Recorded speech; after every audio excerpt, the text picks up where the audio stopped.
Hello everyone, good evening to all of you. कैसे हैं आप लोग? उम्मीद करती हूँ कि सभी लोग अच्छे होंगे। जल्दी से आप सभी लोग लाइव आ जाइए ताकि हम अपने सेशन को स्टार्ट करें। और आपका ये जो सेशन स्टार्ट होगा इसमें हम सबसे पहले सिलेबस डिस्कस करेंगे। फिर सिलेबस डिस्कस करने के बाद में आपका जो टॉपिक है संविधान सभा, इसके बारे में हम बात करेंगे।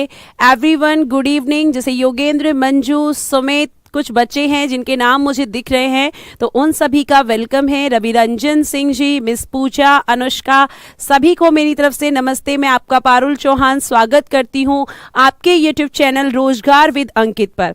तो हमारा, जैसा कि आप जानते हैं कि एसएससी जीडी के लिए आपका ये बैच है, इसके बारे में मैं थोड़ा सा पहले आपको इंट्रोडक्शन दे देती हूँ। आपका ये एसएससी जीडी का 2024 के लिए बैच है बेटा, और इसमें आपको ध्यान रखना है कि आपके लिए इस बैच का जो नाम है उसको अच्छे से ध्यान रखिएगा, अवतार 2.0, ठीक है। और ये जो बैच है आपका, इसमें अगर हम बात करेंगे तो 6, 7 और 8 ये 3 दिन आपकी डेमो क्लासेस चलने वाली हैं। ये डेमो क्लासेस आपकी यूट्यूब पर ही होंगी, जो कि एकदम फ्री होंगी।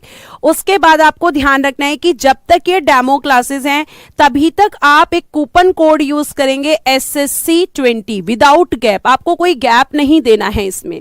तो फिर आपको ये जो कोर्स है ये 640 का आपको मिलेगा। लेकिन अगर आप 6, 7, 8 के बाद इस कोर्स को परचेज करेंगे तो फिर ये आपको अपने ओरिजिनल प्राइस 799 का ही मिलेगा। 8 तारीख के बाद में बेटा आपकी जो क्लासेस होंगी वो सारी की सारी क्लासेस आपकी एप्लीकेशन पर होंगी, और यूट्यूब पे जो क्लासेस आपकी हो चुकी होंगी वो भी आपकी एप्लीकेशन पे भी आपको मिलेंगी, ठीक है। इसके फीचर्स क्या हैं? इसमें आपकी लाइव क्लासेस होंगी, मॉक टेस्ट होंगे, डाउट ग्रुप्स आपके होंगे, और क्लास नोट्स PDF आपको मिलेंगी। और ये तो आपको पता ही है कि सारे एक्सपीरियंस टीचर्स हमेशा आपके लिए इस बैच में, हमेशा इसी बैच में, क्या जितने भी आपके RW के बैच होते हैं सब में एक्सपीरियंस टीचर्स होते हैं जो अपने सब्जेक्ट में महारत ही उनको हासिल होती है और आपके साथ उसको फिर वो शेयर करते हैं, ठीक है। उसके बाद देखिएगा, टाइमिंग में आपके साथ थोड़ा शेयर कर लेती हूं। अगर हम बात करते हैं तो सबसे पहले राहुल सर की क्लास होगी 8:15 बजे, जो कि मैथ्स की क्लास होगी।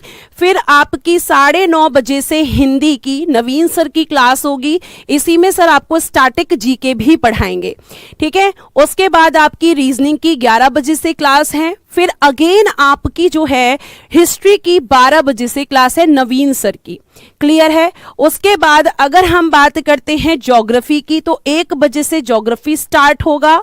और आपका जो मैथ्स है फिर उसके बाद में फिर आपकी 1 बजे के बाद सीधा शाम को 6 बजे क्लास है। आपको रेस्ट भी प्रॉपर दिया गया है, आपके पास बीच में टाइमिंग होगा, ठीक। उसके बाद पॉलिटी की आपकी 7 बजे, यानी कि जो आपकी मेरे सब्जेक्ट की क्लास है वो आपकी 7 बजे से होगी। और जो साइंस की क्लास है वो आपकी 9 बजे से चलेंगी, जिसमें आपकी फिजिक्स, केमिस्ट्री एंड बायोलॉजी चलेगी। तो ये पूरा आपका इस बैच का शेड्यूल है। आगे हम बात करते हैं, हम सबसे पहले बात करेंगे आपके सिलेबस की, कि हम सिलेबस में क्या क्या पढ़ने वाले हैं। और आप इस चीज से निश्चिंत रहिएगा, मैं एकदम बेसिक से आपकी चीजें स्टार्ट करूंगी, एकदम बेसिक चीजों के साथ आपको पढ़ाऊंगी। और आपके एग्जाम में जो क्वेश्चंस आते हैं, आपका कोई क्वेश्चन ना छूटे, ये पूरी की पूरी कोशिश यहां पर रहेगी, ठीक है। पहला टॉपिक आपका यहाँ पे होने वाला है संविधान सभा, जिसको हम कहते हैं कॉन्स्टिट्यूएंट असेंबली, ठीक है, कि संविधान सभा जो है वो कैसे बनी। उसके बाद आपका नेक्स्ट टॉपिक होगा फॉर्मेशन ऑफ कॉन्स्टिट्यूशन, संविधान का निर्माण कैसे हुआ। फिर आपका टॉपिक रहेगा नेक्स्ट बेटा जी प्रीएम्बल, प्रस्तावना या उद्देशिका इसको बोलते हैं हिंदी में। तो प्रस्तावना और उद्देशिका ये आपका टॉपिक रहेगा। उसके बाद संघ और उसका राज्य क्षेत्र, यूनियन एंड इट्स टेरिटरी, ये आपका नेक्स्ट टॉपिक रहेगा। और उसके बाद अगर हम बात करते हैं तो नागरिकता, सिटीजनशिप, ये आपका टॉपिक रहेगा। मूल अधिकार, फंडामेंटल राइट्स, उसके बाद में आपका नेक्स्ट टॉपिक है, ठीक है। उसके बाद देखिएगा और आपका क्या है, राज्य के नीति निदेशक तत्व, जिनको आप DPSP भी कहते हैं। उसके बाद आपके फंडामेंटल ड्यूटीज क्या होती हैं, ठीक, संघीय कार्यपालिका, अगर मैं इसको थोड़ा एक्सप्लेन करूं तो इसमें आप क्या क्या पढ़ेंगे, इसमें बेटा जी आपको यहाँ पे राष्ट्रपति यानी कि प्रेसिडेंट पढ़ाया जाएगा, ठीक है। उसके बाद में इसी चैप्टर में आपको उपराष्ट्रपति यानी कि वाइस प्रेसिडेंट पढ़ाया जाएगा, वाइस प्रेसिडेंट, ठीक है। उसके बाद अगर हम बात करते हैं तो आपका इसी चैप्टर में आपको मंत्री परिषद, जिसको आप कहते हैं काउंसिल ऑफ मिनिस्टर्स, क्या कहेंगे आप इसको, काउंसिल ऑफ मिनिस्टर्स, ये भी आपको इसी चैप्टर में पढ़ाए जाएंगे, ठीक है। और उसके बाद में एक चैप्टर है जिसका नाम है आपका प्रधानमंत्री, जिसको आप कहते हैं प्राइम मिनिस्टर, ये भी आपका इसी संघीय कार्यपालिका में पढ़ाया जाएगा, ठीक है, प्राइम मिनिस्टर। और अगर हम बात करते हैं तो एक टॉपिक होता है आपका महान्यायवादी, जिसको बेटा आप कहते हैं अटॉर्नी जनरल, क्या कहते हैं, अटॉर्नी जनरल, जिसको आप कहते हैं। तो ये आपकी संघीय कार्यपालिका के टॉपिक हैं, ये आपको पूरा डिटेल के साथ यहाँ पे समझाया जाएगा, क्लियर है। उसके बाद अगर हम बात करते हैं तो राज्य कार्यपालिका, राज्य कार्यपालिका को एक मिनट रुकेंगे, मैं यहाँ पे समझाती हूं। जैसे राज्य कार्यपालिका, ठीक है, स्टेट एग्जीक्यूटिव, राज्य कार्यपालिका, स्टेट एग्जीक्यूटिव, इसमें बेटा क्या क्या पढ़ेंगे आप, इसमें हम पढ़ेंगे गवर्नर, ठीक है, जिसको आप कहते हैं राज्यपाल, क्लियर है।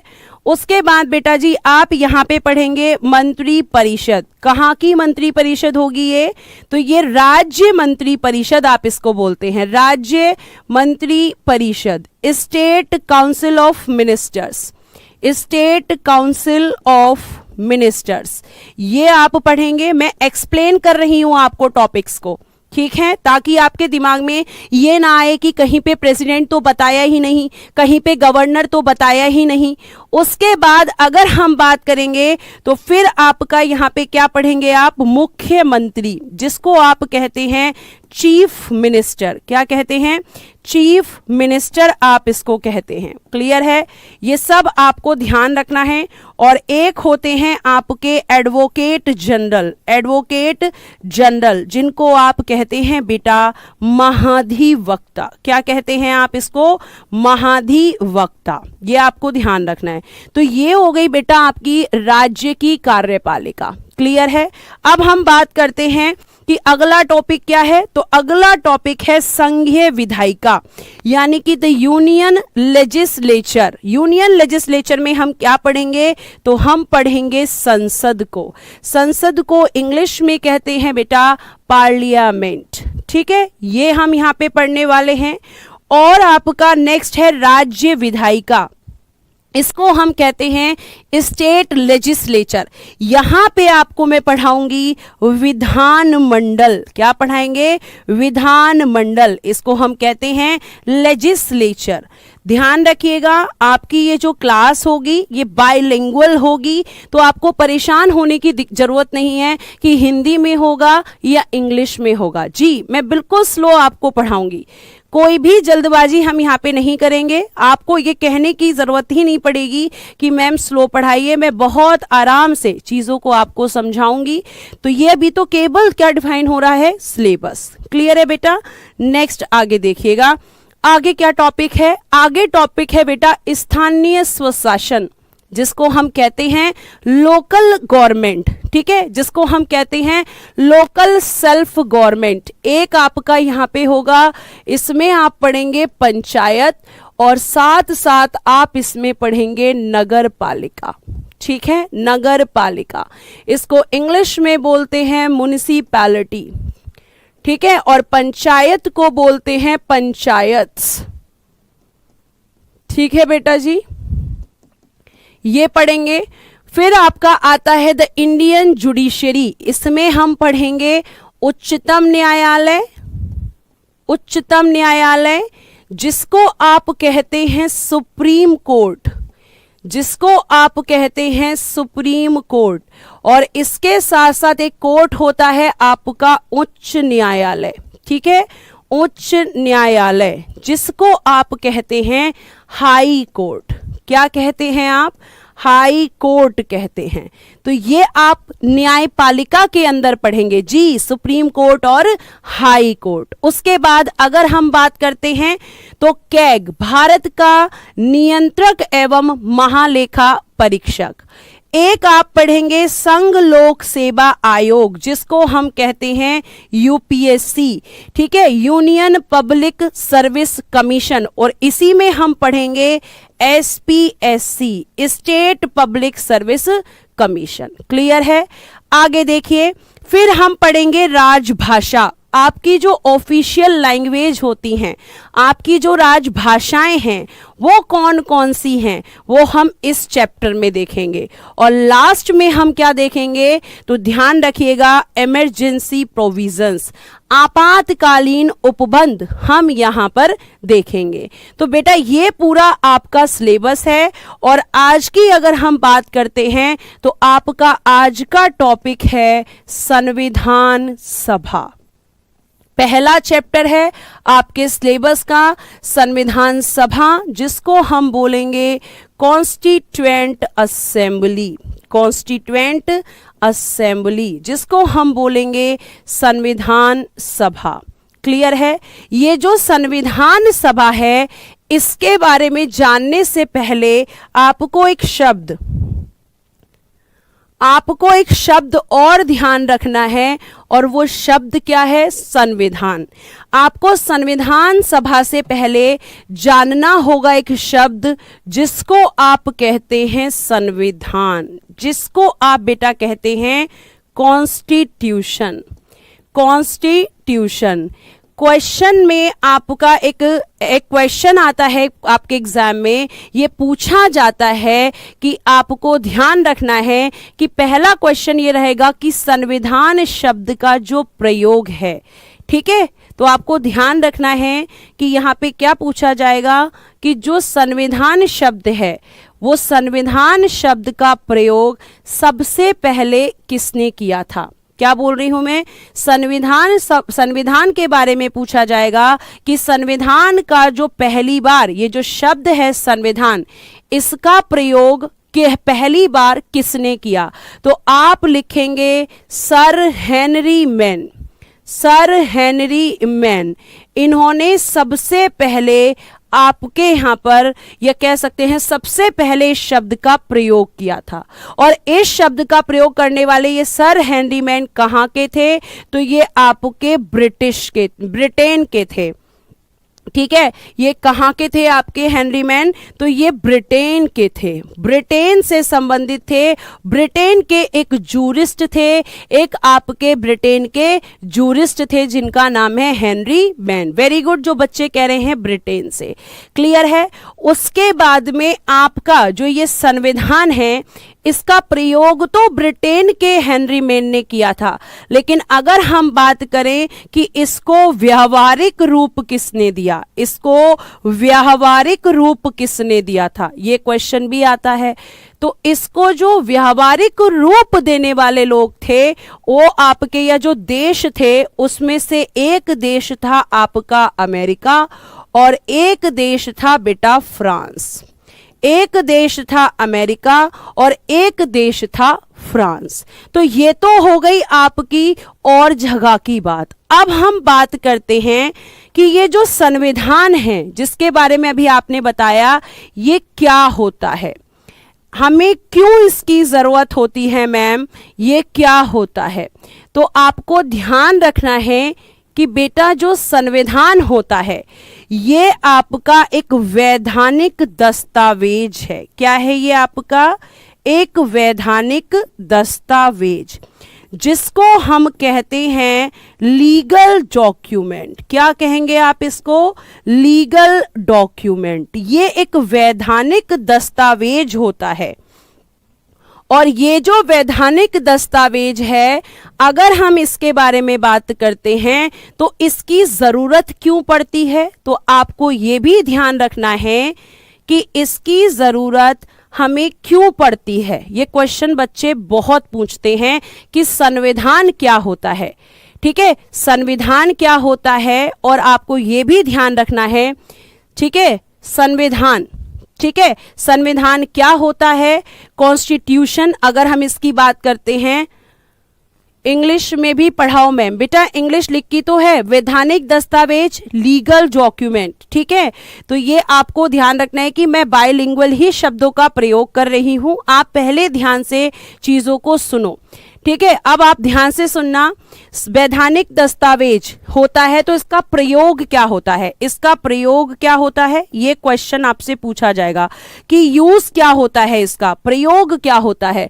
तो बहुत सिंपल भाषा में आप समझेंगे, किसी भी देश की शासन व्यवस्था को, किसी भी देश की शासन व्यवस्था, ठीक है, किसी भी देश की शासन व्यवस्था, किसी भी देश की शासन व्यवस्था जिसको आप बोलते हैं शासन व्यवस्था, ठीक है, इसको सुचारू रूप से चलाने के लिए, सुचारू रूप से चलाने के लिए, यानी कि सिस्टमैटिक वे में चलाने के लिए, ठीक है, शासन व्यवस्था, यानी इसको बोलेंगे आप administrative system, administrative system, administrative system, ठीक है, एडमिनिस्ट्रेटिव सिस्टम। और क्या करने के लिए, सुचारू रूप से, यानी कि सिस्टमैटिक वे में, सिस्टमैटिक वे में आपको अगर किसी भी देश की शासन व्यवस्था चलानी है तो आपको ध्यान रखना है कि उसके लिए आपको संविधान की जरूरत पड़ेगी, उसके लिए आपको संविधान की जरूरत पड़ती है। तो आपको ये भी ध्यान रखना है कि ये जो संविधान है, अगर हम इसके बारे में बात करते हैं तो अब हमारे सामने ये क्वेश्चन था कि जो हमारे देश का संविधान है, जैसे कि और देश भी अपना संविधान बना रहे थे, तो हमारे देश का संविधान कौन बनाएगा, हमारे देश का संविधान कौन बनाएगा, ये क्वेश्चन भी हमें पता होना चाहिए। तो उसके लिए बेटा पहले हमें एक संविधान सभा चाहिए, हमें क्या चाहिए। अब आपको मैं पहले एक एक चीज को एक्सप्लेन करूंगी, जैसे मैं दोबारा लिखती हूं संविधान सभा, संविधान सभा, ठीक है। अगर हम इसकी बात करते हैं तो आपको ध्यान रखना है कि आपका एक क्वेश्चन, एक प्रश्न मुझसे हो सकता है, ये क्यों चाहिए, ये क्यों चाहिए, इसकी क्या जरूरत हमें पड़ेगी, इसकी नीड हमें क्यों है मैम, ये हमें क्यों चाहिए। तो आंसर कर देना कि संविधान का निर्माण करने के लिए, संविधान का निर्माण कराना है हमें, इसके लिए हमें एक संविधान सभा चाहिए। तो क्या काम था इसका, संविधान सभा का, मेकिंग ऑफ कॉन्स्टिट्यूशन, संविधान को बनाना या संविधान का निर्माण करना, इसका काम था, फॉर्मेशन ऑफ कॉन्स्टिट्यूशन या मेकिंग ऑफ कॉन्स्टिट्यूशन। अब आपसे क्वेश्चन अगर कोई भी पूछेगा तो आपको ये पूछना, आपसे कोई भी क्वेश्चन पूछेगा कि जो कॉन्स्टिट्यूएंट असेंबली थी, कॉन्स्टिट्यूएंट असेंबली, इसकी नीड क्यों पड़ी थी, तो आंसर कर देना कि संविधान बनाने के लिए सबसे पहले एक संविधान सभा की जरूरत पड़ती है। और अब आप बोलेंगे कि सबसे पहले आपसे क्वेश्चन पूछेगा कि संविधान सभा की जो मांग है, ठीक है, जो डिमांड है, वो कब की गई थी। तो आपके कुछ फैक्ट आएंगे कि संविधान सभा की मांग सबसे पहले किस किस ने की थी और कब की थी। तो आपको ध्यान रखना है, सबसे पहले इसकी मांग 1895 में बाल गंगाधर तिलक, बाल गंगाधर तिलक, ठीक है, जो आपकी बाल गंगाधर तिलक, इनका नाम आप सभी ने सुना होगा। 1895 में की गई थी और किस बिल में की गई थी, तो स्वराज विधेयक हिंदी में बोलेंगे और विधेयक को इंग्लिश में बोला जाता है बिल। तो इसको आप लिखेंगे कि स्वराज बिल के थ्रू, स्वराज बिल के माध्यम से बाल गंगाधर तिलक ने सबसे पहले संविधान सभा की मांग की थी, क्लियर है। डिमांड किसने की फर्स्ट, तो 1895 बाल गंगाधर तिलक इन स्वराज बिल, क्लियर है। उसके बाद नेक्स्ट अगर हम बात करते हैं तो 1922 इसमें बेटा जी की थी महात्मा गांधी ने। किसने की थी, महात्मा गांधी ने। और इन्होंने क्या कहा था, महात्मा गांधी जी ने क्या कहा था, भारतीय संविधान भारतीयों की इच्छानुसार होगा। इन्होंने कहा भारतीय संविधान भारतीय संविधान भारतीय संविधान भारतीयों की इच्छानुसार होगा। भारतीय संविधान भारतीयों की इच्छानुसार होगा। मतलब कैसा होगा, अकॉर्डिंग टू इंडियंस, इच्छानुसार। आप कह सकते हैं कि इन्होंने कहा कि इनका जो संविधान होगा, इंडियंस का जो संविधान होगा वो अकॉर्डिंग टू इंडियंस होगा। भारतीयों की इच्छा के अनुसार आपके देश का संविधान होना चाहिए। हमारा संविधान जो बनेगा वो भारत के लोग बनाएंगे, क्लियर है। उसके बाद आपकी बेटा नेक्स्ट डिमांड होती है 1924 में, और ये डिमांड करती है अब की बार आपकी स्वराज पार्टी। तो ये तीन आपके फैक्ट हुए कि पहली बार किसने की, तो बाल गंगाधर तिलक ने, दूसरी बार किसने की, तो महात्मा गांधी ने, और तीसरी बार 1924 में अगर हम बात करें तो स्वराज पार्टी, ठीक है, स्वराज पार्टी ने ये मांग की थी। या फिर हम कह सकते हैं कि स्वराज पार्टी की अगर हम बात करते हैं तो स्वराज पार्टी के बारे में आप अच्छे से जानते हैं कि इसका जो गठन हुआ था वो पंडित मोतीलाल नेहरू, पंडित मोतीलाल नेहरू इन्होंने किया था। और इनके साथ साथ, एक मिनट में थोड़ा नीचे लिख देती हूं, एक मिनट रुकिएगा, किसने किया था, तो ध्यान रखिएगा, गठन पंडित मोतीलाल नेहरू, जो कि आपके फादर थे जवाहरलाल नेहरू के। और बेटा जी साथ साथ किसने किया था, CR दास, जिनको आप कहते हैं चित्तरंजन दास।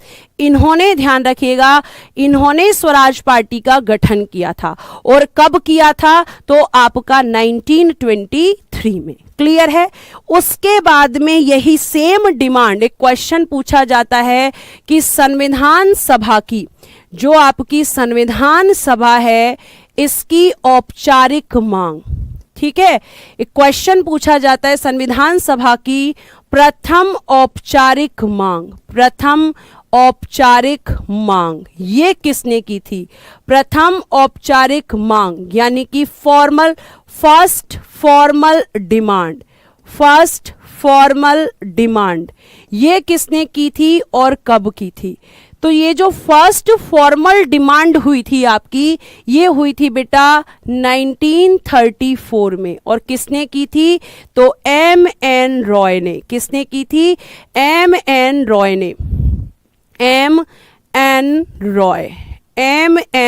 रॉय ने इस डिमांड को किया था, ठीक है। MN रॉय ने पहली बार 1934 में आपकी औपचारिक मांग की थी, ठीक। उसके बाद में फिर आपकी 1935 भारतीय राष्ट्रीय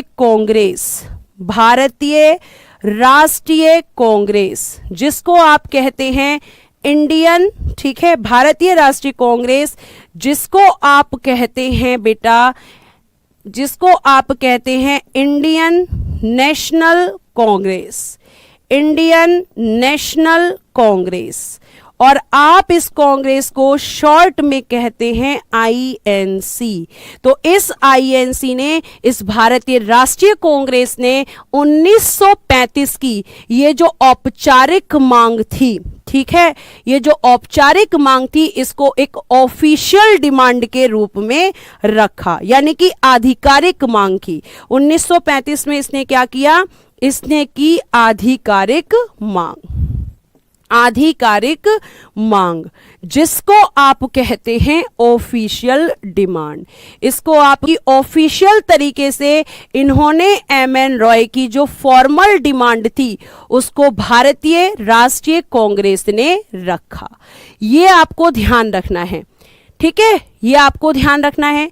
उसके बाद अगर हम बात करते हैं तो आगे की तरफ चलते हैं, और अब जब क्योंकि जब हमारी ये जो संविधान सभा है इसकी लगातार मांग चल रही थी, तो ये तो आपके फैक्ट हुए कि किस किसने और कब कब आपके संविधान की मांग की थी, ठीक है, ये आपको ध्यान रखना है। उसके बाद आगे सुनिएगा, आगे मेरी बात सुनिएगा। अगर हम बात करते हैं कि यहाँ पे आपकी 1935 का भारत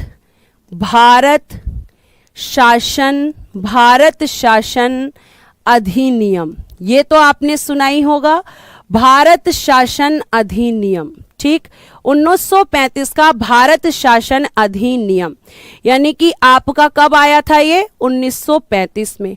अब इस अधिनियम में एक प्रावधान किया गया था, और वो क्या था? इस अधिनियम में एक प्रावधान था कि आपको 1900 उसमें क्या कराना है, इस अधिनियम के अनुसार according to act of 1935, according to act of 1935, clear है, अकॉर्डिंग टू एक्ट ऑफ 1935, 1937 में आपके 11 प्रांतों में ध्यान से सुनना, 11 प्रांतों में निर्वाचन कराए जाने का उपबंध था। इस अधिनियम के अनुसार आपके 1937 में निर्वाचन कराए जाएंगे, ये इस अधिनियम में कहा गया था, ठीक है। और निर्वाचन की अगर हम बात करें तो आपको ध्यान रखना है, एक मिनट रुकिएगा, निर्वाचन, अगर हम निर्वाचन की बात करते हैं तो निर्वाचन को बोलेंगे हम इलेक्शन। क्या बोलेंगे? इलेक्शन। और निर्वाचन कितने प्रांतों में होना था? 11 प्रांतों में। और ये जो 11 प्रांतों में निर्वाचन होने थे, ये किस अधिनियम के अनुसार? तो 1935 के अधिनियम के अनुसार। अब बात आती है कि ये जो आपके इलेक्शन हो रहे थे, ये किस चीज के लिए हो रहे थे? ये इलेक्शन किसके लिए हो रहे थे? तो प्रांतीय विधान सभाओं के लिए, प्रांतीय विधान सभाओं के लिए, प्रांतीय विधान सभा के इलेक्शन थे। प्रोविंस लेजिस्लेटिव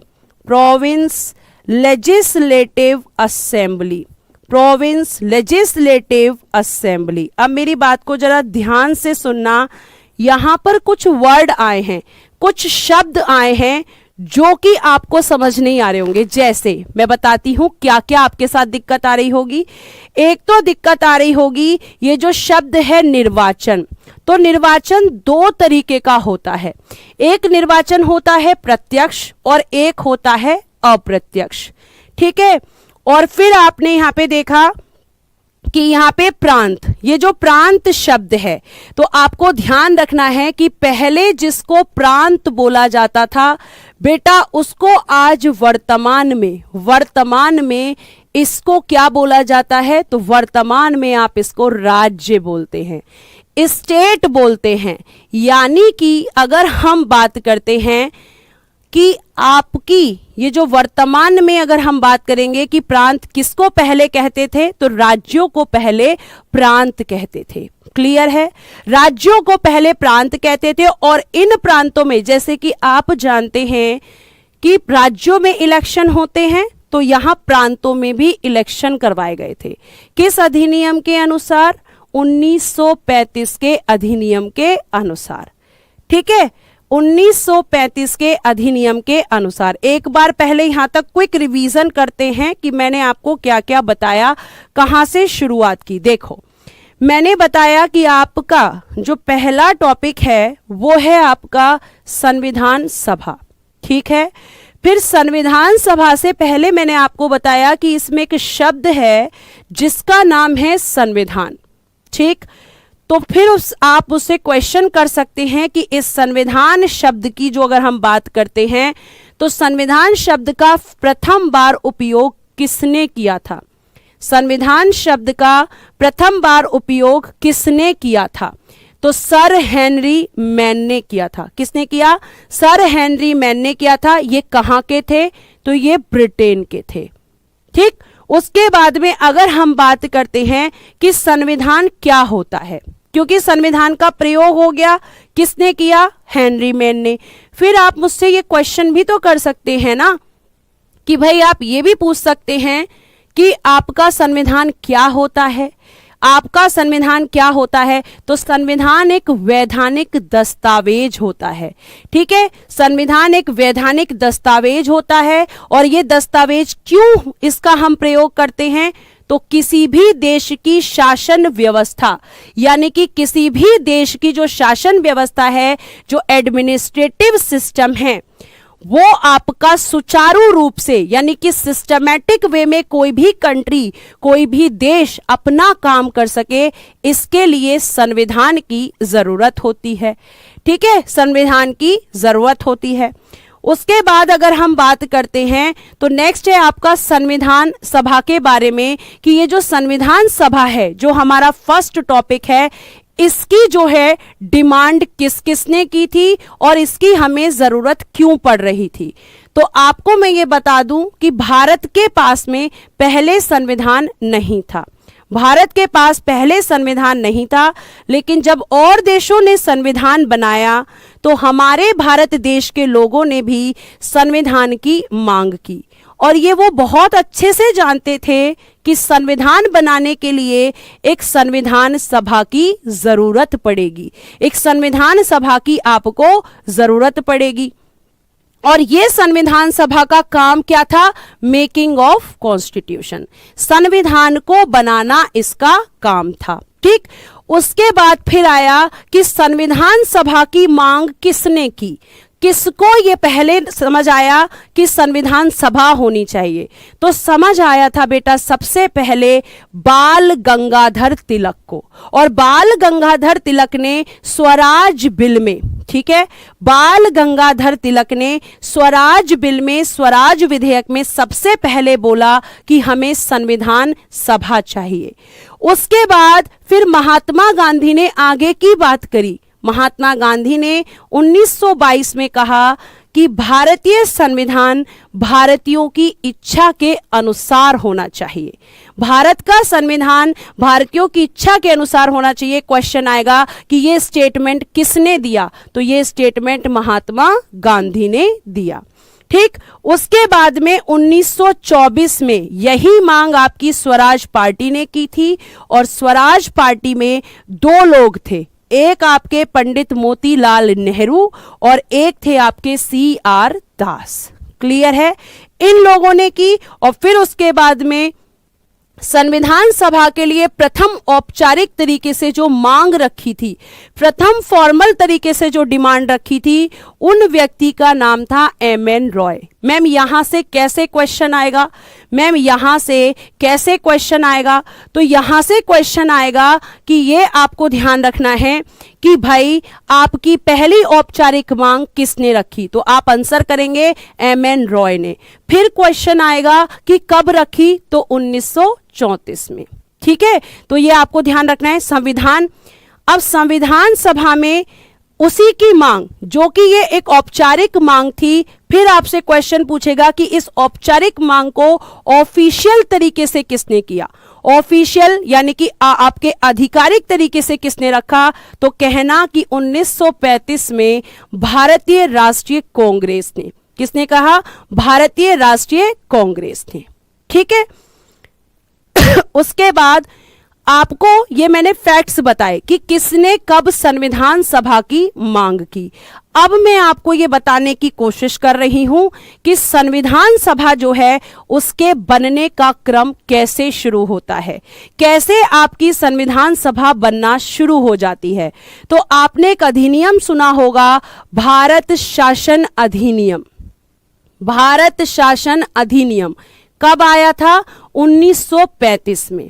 और इस अधिनियम में आपका एक उपबंध था, उपबंध को कहते हैं इंग्लिश में प्रोविजन। एक उपबंध किया गया था, मतलब ये कहा गया था कि आपको प्रांतों में प्रांतीय विधान सभाओं के इलेक्शंस करवाने हैं, ठीक है।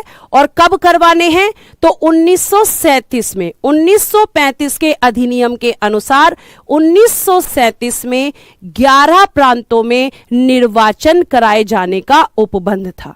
और 1937 में क्योंकि उपबंध था 1935 के अधिनियम में, तो 1937 में आपके 11 प्रांतों में निर्वाचन कराए गए, ठीक है। उपबंध कहां था? यहां से हम हटा देंगे उपबंध, यहां से हटा देंगे, यहां लिखेंगे कराए गए, ठीक है। निर्वाचन कराए गए। निर्वाचन किसके लिए कराए गए? प्रांतीय विधान सभाओं के लिए। प्रांतीय विधान सभा क्या होती है? प्रांतीय विधान सभा, जिनको आप आज कहते हैं राज्य, वर्तमान में प्रांत को क्या कहते हैं? राज्य कहते हैं। क्लियर है? आगे चलिएगा। आगे हम बात करते हैं कि वो 11 प्रांत, पहले तो हम सबका नाम लिखते हैं, एक मिनट। वो 11 प्रांत कौन कौन से थे? ठीक है, तो एक था आपका मद्रास, ध्यान से सुनना, मद्रास। एक था आपका बिहार, एक था बेटा उड़ीसा, ठीक। एक था आपका बंबई, एक था बच्चा असम, एक था आपका मध्य प्रांत, ठीक। एक था आपका संयुक्त प्रांत और एक था आपका उत्तर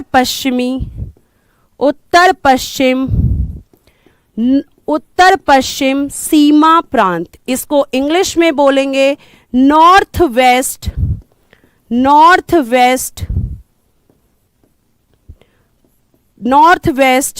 प्रोविंस, नॉर्थ वेस्ट प्रोविंस, उत्तर पश्चिमी north west frontier province, north west frontier province. ये आपको ध्यान रखना है। तो ये कितने हुए अभी? 1 2 3 4 5 6 7 8। अभी कितने हुए? 8। तो ये जो 11 प्रांतों में आपके इलेक्शन हुए थे, इनमें से 8 में आपकी, अभी किसकी बात की हमने? पीछे स्लाइड पे जाएंगे। अभी हमने बात की भारतीय राष्ट्रीय कांग्रेस की, ठीक है, भारतीय राष्ट्रीय कांग्रेस की। तो आपको यह ध्यान रखना है कि इन 8 प्रांतों में, जो मैंने आपको लिखे हैं नॉर्थ वेस्ट फ्रंटियर प्रोविंस, इन 8 प्रांतों में आपकी जो सरकार बनी, कितने प्रांत हैं? 8, ठीक। 8 प्रांत हैं। तो इन 8 प्रांतों में किसने सरकार बनाई? कांग्रेस ने। तो ये तो क्वेश्चन आपको समझ आ गया। एक क्वेश्चन आता है कि कांग्रेस ने किन प्रांतों में सरकार नहीं बनाई थी? कांग्रेस ने किन प्रांतों में सरकार नहीं बनाई थी? तो आपको 3 नाम याद रखने हैं, सिंध,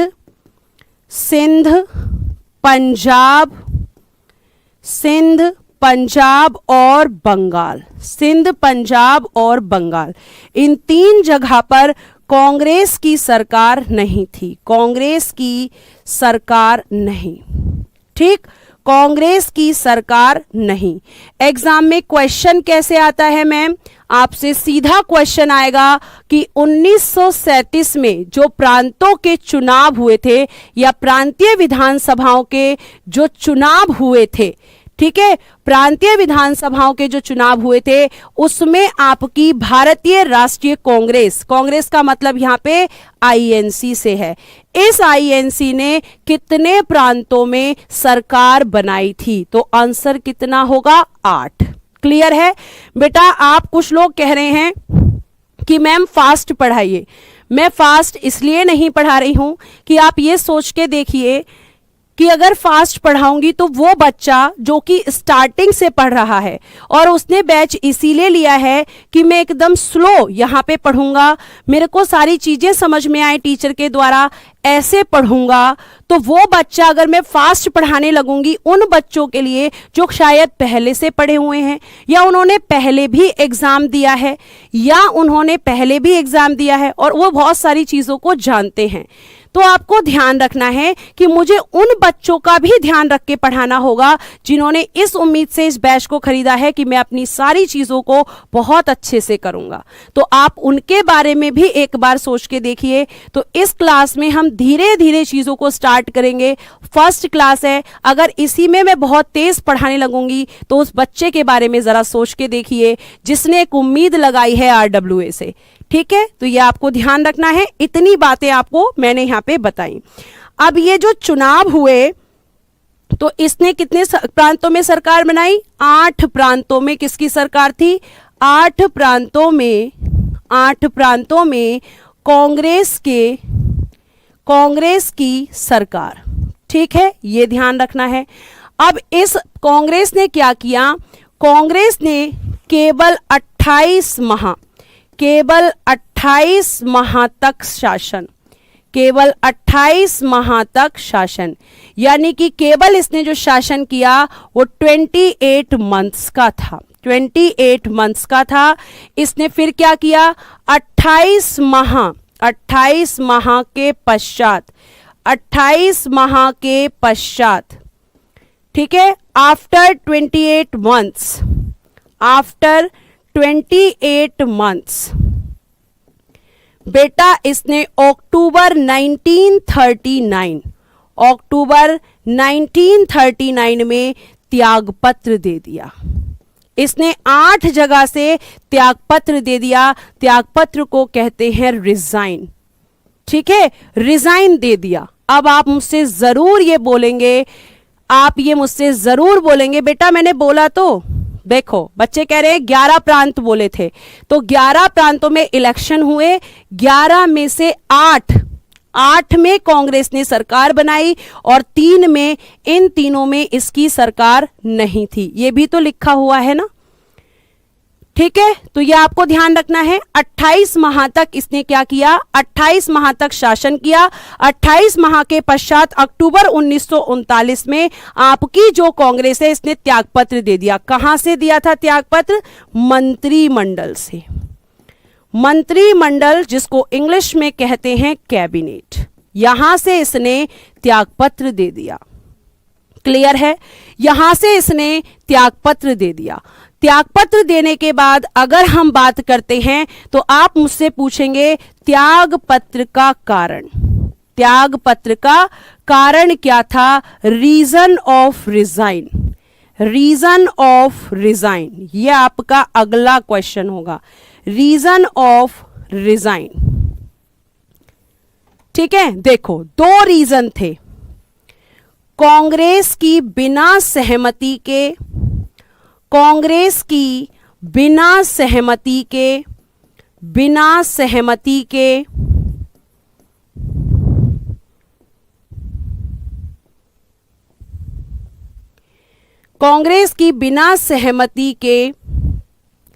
द्वितीय विश्व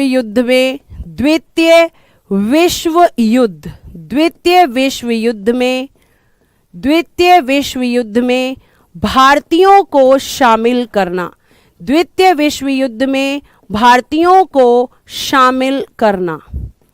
अभी मैं समझाऊंगी, एक बार लिखने दीजिए जरा। द्वितीय विश्व युद्ध में भारतीयों को शामिल करना, यह पहला कारण था। और यहीं पे एक दूसरा कारण था, युद्ध के पश्चात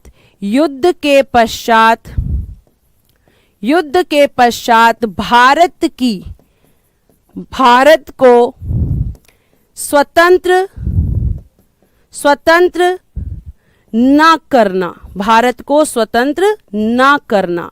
मतलब कि यहां पे कांग्रेस मंत्रिमंडल ये कह रही थी कि एक तो आपने एक चीज पहले ध्यान से सुनना, आपको पहले एक कॉन्सेप्ट समझाऊं। एक वर्ड आपको मैंने लिखा है यहां पे, second world war. Second world war, जिसको आप कहते हैं द्वितीय विश्व युद्ध। ध्यान से समझ लीजिए, सारी चीजें क्लियर करके आपको समझाने की कोशिश की जा रही है।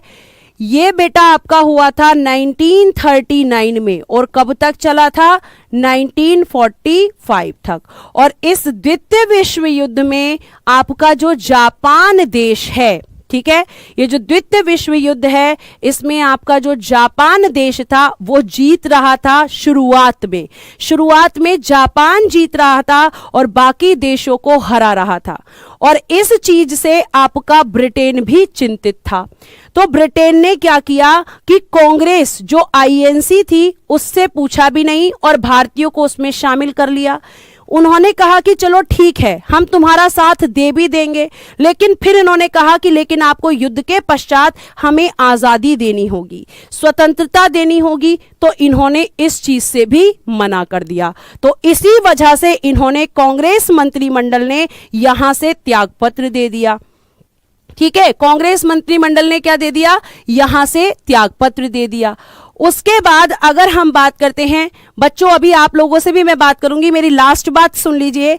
त्यागपत्र दे दिया। त्यागपत्र देने की खुशी में, त्यागपत्र देने की खुशी, त्यागपत्र के देने की खुशी, किसके त्यागपत्र देने की खुशी? आईएनसी की खुशी किसको हुई बेटा? तो यहां पे आपकी अगली पार्टी थी जिसका नाम है मुस्लिम लीग। क्या नाम है इसका? मुस्लिम लीग आप इसको कहते हैं। ठीक है, मुस्लिम लीग। इसने बेटा मनाया था, यहां पे खुशी में मनाया मुक्ति दिवस। मुक्ति दिवस, ठीक है, मुक्ति दिवस, जिसको आप कहते हैं लिबरेशन डे, जिसको आप कहते हैं लिबरेशन डे। और ये जो मुक्ति दिवस इसने मनाया वो 22 दिसंबर 1939 को यहां पर सेलिब्रेट किया।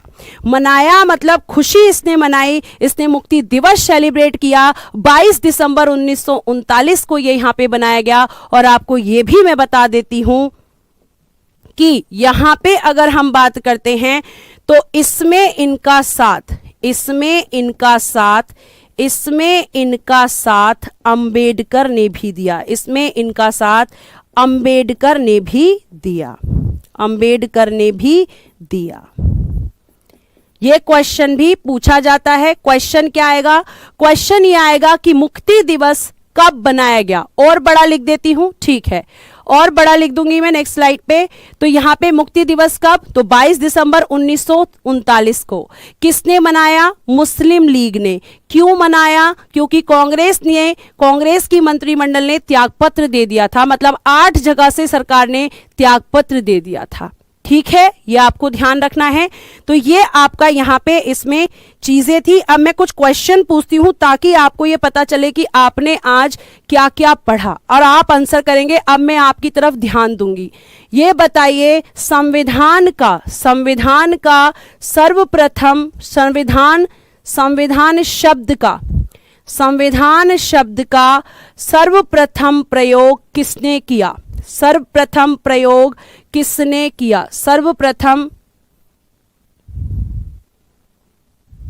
संविधान शब्द का सर्वप्रथम प्रयोग, चलो आंसर करिए भाई फटाफट से आप लोग। सर्वप्रथम प्रयोग किसने किया?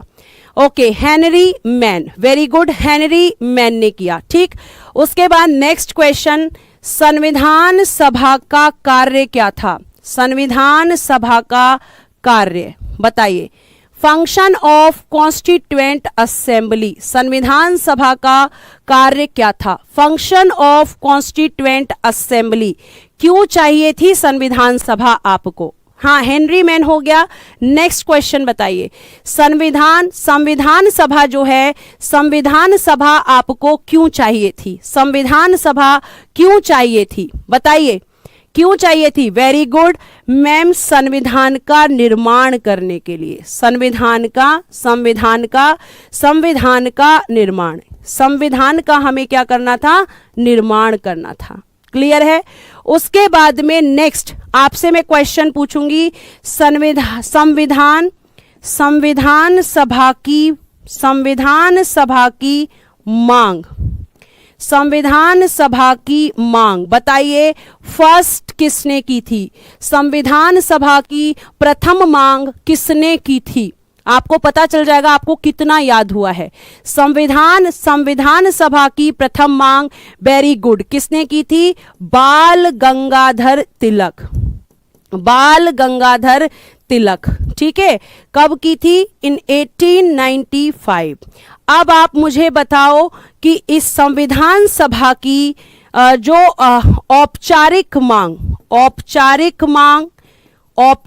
मांग कब की गई थी? ये मत बताना किसने की थी, कब की गई थी ये बताइए। संविधान सभा की औपचारिक मांग कब की गई थी? वेरी गुड नेहा गुज्जर, सही है, 1934 में। फिर बताओ संविधान सभा की आधिकारिक मांग, संविधान सभा की आधिकारिक मांग, जो आपके देश का संविधान था, इस संविधान सभा के लिए आपकी आधिकारिक यानी कि जो ऑफिशियल डिमांड थी वो कब की गई थी? वेरी गुड, कब हुई थी? 1935 में। फिर आप मुझे बताओ कांग्रेस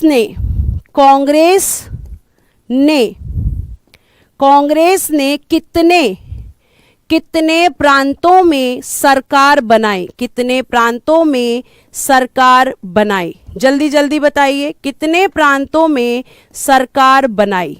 नेक्स्ट क्वेश्चन है कितने प्रांतों में? वेरी गुड, 8 प्रांतों में। ठीक है, अब ये भी बताओ कि 1937 के चुनाव किस अधिनियम के अनुसार हुए? किस अधिनियम के अनुसार हुए? कौन सा अधिनियम था जिसने, वेरी गुड, आंसर आना शुरू हो जाना चाहिए, 1935। बिल्कुल सही बोल रहे हैं आप लोग। ठीक है, 1935। क्लियर है? अब मुझे ये भी बताना है, आपको एक बेसिक पॉइंट क्लियर करना है कि मैंने आपका एक शब्द यूज किया है निर्वाचन, इसको मुझे क्लियर करना है। बहुत सारे बच्चों का कमेंट बॉक्स में क्वेश्चन था इलेक्शन। देखिए, आपके यहां पर 2 तरह के निर्वाचन होते हैं, जिनमें से एक होता है प्रत्यक्ष निर्वाचन, जिसको आप बोलते हैं डायरेक्ट इलेक्शन। ठीक है, अभी और भी क्वेश्चन पूछूंगी। डायरेक्ट इलेक्शन, डायरेक्ट का मतलब होता है जिसमें जनता जो है वो मतदाता होती है, यानी कि वोटर्स कौन होते हैं? पब्लिक होती है। वोटर्स कौन होता है? पब्लिक होती है, जनता होती है। और जनता में भी वो जनता जिनकी उम्र 18 या 18 वर्ष से ज्यादा की होती है, जिनकी उम्र 18 या 18 वर्ष से ज्यादा की होती है। ठीक, और एक होता है आपके यहां पर, एक होता है, यहीं पे लिखते हैं, एक होता है आपके यहां पर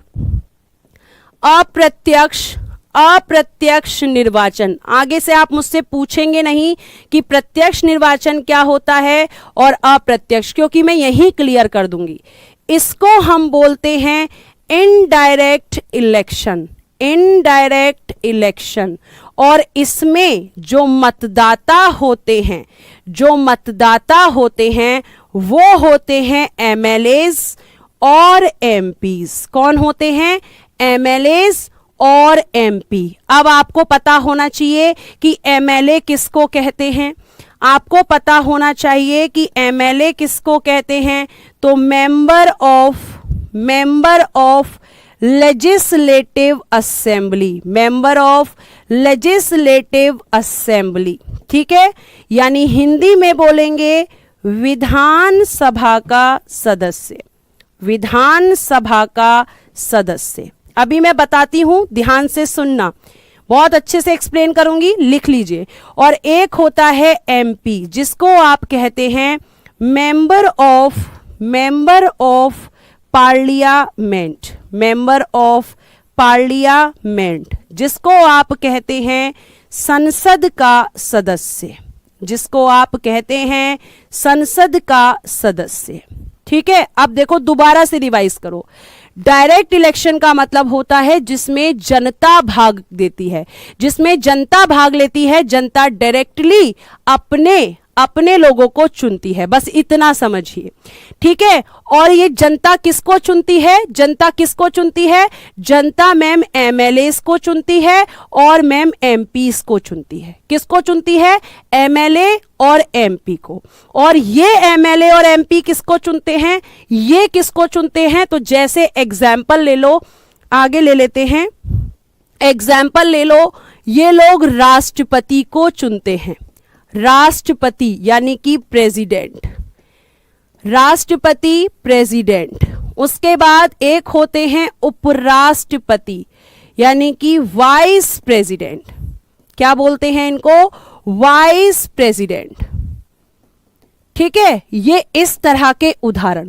तो आपने एमपी और एमएलए को चुना और एमपी और एमएलए राष्ट्रपति और उपराष्ट्रपति को चुनते हैं। चलिए 2-3 क्वेश्चन और पूछती हूं, फिर बाकी की चीजें हम कल पढ़ेंगे। नेक्स्ट क्वेश्चन का आंसर बताइए कि मुक्ति दिवस कब मनाया गया?